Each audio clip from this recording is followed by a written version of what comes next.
NEET தேர்விலிருந்து விலக்கு அளிக்காவிடில் பாஜக கூட்டணியில் இருக்க மாட்டோம் என கூற தயாரா என சட்டப்பேரவையில் எடப்பாடி பழனிசாமிக்கு முதலமைச்சர் மு.க.ஸ்டாலின் சவால் விடுத்துள்ளார். சட்டப்பேரவையில் மருத்துவம் மற்றும் மக்கள் நல்வாழ்வுத்துறை மானிய கோரிக்கை மீதான விவாதம் நடைபெற்றது. அப்போது பேசிய எதிர்க்கட்சித் தலைவர் எடப்பாடி பழனிசாமி திமுக காங்கிரஸ் கூட்டணி ஆட்சியில்தான் நீட் கொண்டுவரப்பட்டதாக விமர்சித்தார். இதற்கு பதிலளித்து பேசிய முதலமைச்சர் 2021ஆம் ஆண்டு ஆட்சி அமைத்தால் நீட் தேர்வு ரத்து செய்யப்படும் என திமுக தேர்தல் வாக்குறுதி அளித்தது உண்மைதான் என்று கூறினார். ஆனால் மத்தியில் திமுக காங்கிரஸ் கூட்டணி ஆட்சி அமையவில்லை எனவும் தற்போது மத்தியில் ஆட்சியில் உள்ள பாஜகவுடன் கூட்டணி அமைத்துள்ள அதிமுகவினர் நீட் தேர்வு சம்பந்தமாக நிபந்தனை விதிக்க தயாரா எனவும் முதலமைச்சர் சவால் விடுத்தார். அதேபோல் கூட்டணி வைக்க மாட்டோம் என கூறிவிட்டு கூட்டணி வைத்துள்ளது யாரை ஏமாற்றும் நாடகம் எனவும் முதலமைச்சர் விமர்சித்தார். உண்மைதான், அதில் நாங்கள் எந்த விதமான மறுப்பு சொல்லல. ஆனால் நாங்கள் எங்களுடைய கூட்டணி ஆட்சி அங்கு அமைந்திருந்தால் நிச்சயமாக தொடர்ந்து வருவோம். இப்பொழுது நீங்கள் கூட்டணி அமைத்திருக்கிறீர்களே, இந்த கண்டிஷனை போட்டு அந்த கூட்டணியை தொடர்வதற்கு உங்களுக்கு அருகதை இருக்கிறதா என்றுதான் கேள்வி கேட்கிறேன். நாங்களும் ஏமாற்றி ஆட்சிக்கு வரல. 2 மாதத்திற்கு முன்னாடி பாஜக என்ற கூட்டணியில் நாங்கள் இருக்க மாட்டோம். 2026 மட்டும் இல்ல 2031 கூட நாங்கள் இருக்க மாட்டோம் என்று சொல்லிவிட்டு இப்போது கூட்டணி சேர்ந்திருக்கிறீர்களே, யாரை ஏமாற்றுவது நாடகம்? அதை சொல்லுங்க நினைக்கிறேன். அதிமுக ஆட்சியில்தான் நீட் தேர்வு கொண்டுவரப்பட்டதாக தவறான தகவல் பரப்பப்படுவதாக எதிர்க்கட்சித் தலைவர் எடப்பாடி பழனிசாமி குற்றம் சாட்டியுள்ளார். திராவிட முன்னேற்ற கழக நாடாளுமன்ற திரு காந்தி செல்வன் அவர்கள் மத்திய சுகாதாரத்துறை இணையமைச்சராக இருந்தபொழுதுதான் இந்த நீட் தேர்வுக்கு ஒப்புதல் கொடுக்கப்பட்டு மத்திய அரசாணை வெளியிடப்பட்டது.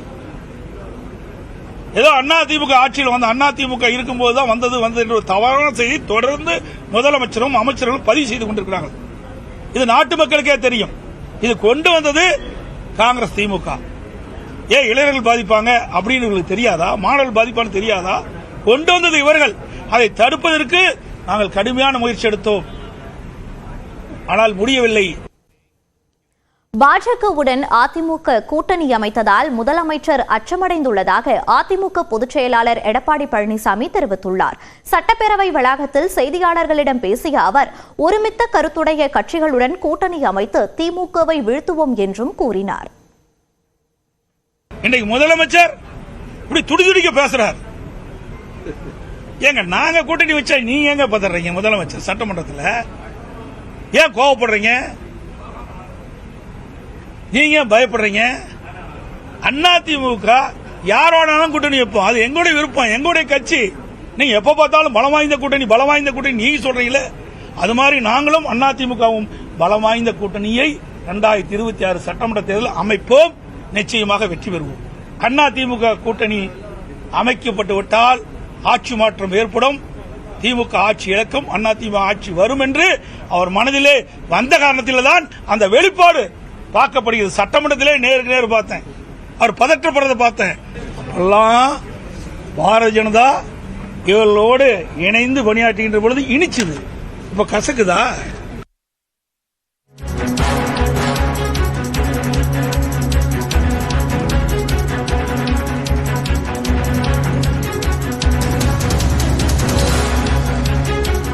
நீட் விவகாரத்தில் தொடர்ச்சியாக முதலமைச்சர் எடுக்கக்கூடிய பிரதான கேள்வியாக பாஜகவிடம் இதை வலியுறுத்தி கூட்டணி அமைப்பீங்களா அப்படிங்கறதான் தொடர்ச்சியாக வைக்கிறாரு. அதை எப்படி பாக்குறீங்க? நீட்டுக்காக தமிழகத்தில் எத்தனை முறை சட்டப்பேரவையில் விவாதம் நடைபெற்றது? ஒன்று. இரண்டாவது, இந்த நீட் தேர்வினால் குழந்தைகள் பாதிக்கப்படக்கூடாது, அதுவும் அரசு பள்ளிகளில் படிக்கின்ற குழந்தைகள் பாதிக்கப்படக்கூடாதுன்னு அதிமுக ஆட்சி காலத்திலேயே 7.5% இடஒதுக்கீடு கொண்டு வந்து அந்த குழந்தைகளுடைய நலனை பாதுகாத்தவர் இன்றைய எதிர்க்கட்சித் தலைவர். இப்படி இருக்கின்ற பொழுது மாநிலத்தினுடைய முதலமைச்சர் அவருக்கு எப்பவுமே அவரோட நினைப்பில் இப்ப இருக்கிறது ஒரே ஒரு விஷயம்தான், அது அதிமுக பாஜக கூட்டணி. வேற எவரையும் விட அதிகமாக இந்த கூட்டணியால் தான் பாதிக்கப்படுகிறோம் என்பதை அவர் புரிந்து கொண்டிருக்கிறார். அதனாலதான் எந்த கேள்வி கேட்டாலும் அவர் கூட்டணியில இப்ப பதில் சொல்லிட்டு இருக்கார். இப்போ தொடர்ச்சியா இந்த நீட் விவகாரத்தில் உங்களுடைய நிலைப்பாடு என்னவா இருக்கு? இது மாறக்கூடிய வாய்ப்பு இருக்கா? தமிழகத்திற்கு நீட் விலக்கு கிடைக்குமா? நீட்டை பொறுத்த வரைக்கும் ஏற்கனவே பாரதிய ஜனதா கட்சி 100 முறை விளக்கம் சொல்லியாச்சு. இன்றைக்கு நீட்டை மக்களும் மாணவர்களும் ஏற்றுக்கொண்டு இந்தியாவிலேயே அதிகமாக நீட் தேர்வில் பங்கு பெறுகின்ற மாநிலமாக மாறிக்கொண்டிருக்கிறது. இதுக்கு மேல என்ன பதில் உங்களுக்கு? இல்ல அப்போ அதிமுக அந்த கோரிக்கை வச்சு அதை அதிமுக இந்த விஷயம் ஏற்கனவே பல முறை நாங்க வந்து விவாதிச்சாச்சு, தகவலும் சொல்லியாச்சு. பிஜேபியோட நிலைப்பாட்டை நாங்க ஏற்கனவே சொல்லியாச்சு. நீட் பற்றி பாஜகவின் நிலைப்பாட்டை அதிமுகவிடம் பலமுறை கூறிவிட்டோம் என நியூஸ் 18க்கு வானதி சீனிவாசன் பிரத்யேக பேட்டி அளித்திருக்கிறார்.